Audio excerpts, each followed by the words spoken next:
اعوذ باللہ من الشیطان الرجیم، بسم اللہ الرحمن الرحیم۔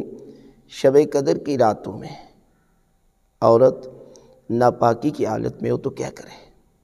اس لیے کہ یہ اتنی بڑی عظیم رات ہے، اسے چاہیے کہ اس رات سے فائدہ حاصل کرے، کہ جس میں پروردگار فرما رہا ہے کہ ایک رات عبادت کرنا 1000 مہینوں سے افضل ہے، بہتر ہے۔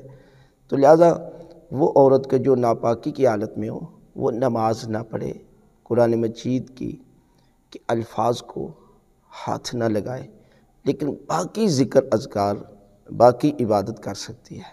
لہذا باقی اعمال کو انجام دے، جاگ کر پوری رات جاگ کر باقی ذکر اذکار جو اعمال بیان کیے گئے ہیں ان اعمال کو انجام دے، تو خالق کائنات اس کو بھی اس رات کی جو برکتیں ہیں، رحمتیں ہیں، اور اس رات کا جو ثواب بیان کیا گیا ہے، یہ سارے کا سارا اس عورت کو بھی مل جائے گا۔ لہذا وہ عورتیں کہ جو حیض کی حالت میں ہوں ان کو چاہیے کہ وہ ان اعمال کو ضرور انجام دیں۔